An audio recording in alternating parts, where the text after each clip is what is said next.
Komitesi Başkanı Selçuk Mızraklı'yı konuşmasını yapmak üzere platforma davet ediyoruz güçlü alkışlarınızla. Evet, Tertip Komitesi üyelerini de alıyoruz sahneye.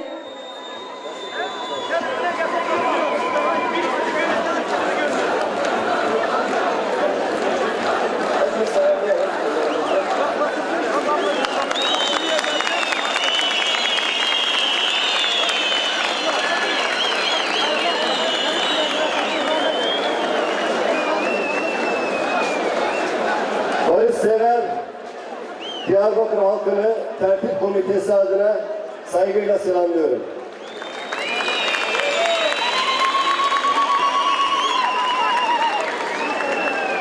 Diyarbakır yüzünü güneşe dönmüş, barış diyor, barış diyor ve nihayet barış diyor. Biz bu coğrafyanın insanları kan göllerinde, gözyaşlarında boğulmak kader değildir dedik.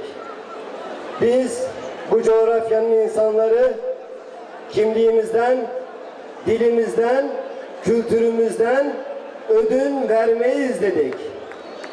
Bize savaşın yolunu değil, barışın yolunu açın dedik.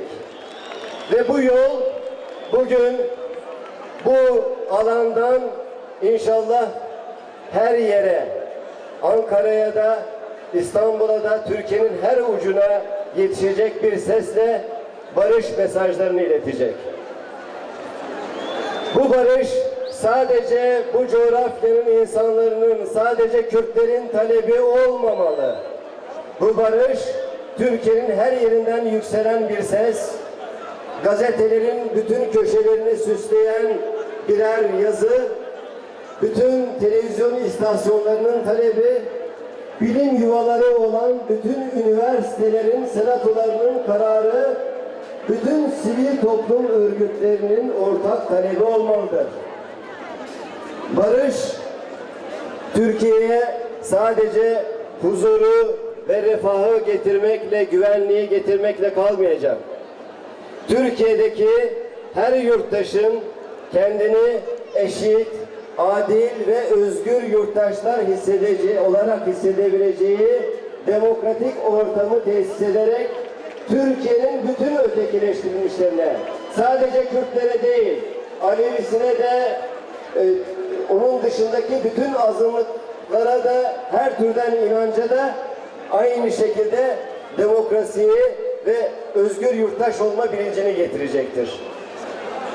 Biz buradan bu taleplerimizi yükseltirken eminim ki İstanbul'da da şu anda aynı coşkuyla Diyarbakır'ı selamlıyorlar. Ben sözü çok uzatmayacağım. İran'da kurtuluş mücadelesindeki bir sözü tekrar edeceğim sadece. Ne istiyoruz? Kimliğimizi. Ne zaman? Şimdi. Ne için? Eşit, adil ve özgür bir gelecek için. Ben bu mitingden bunun çıkacağını ve bu barış havası içinde Diyarbakır'a bunun yayılacağını düşünüyorum. Şimdiden herkese saygıyla selamlıyorum. Önce spas gelin Sermave Komite Amadaka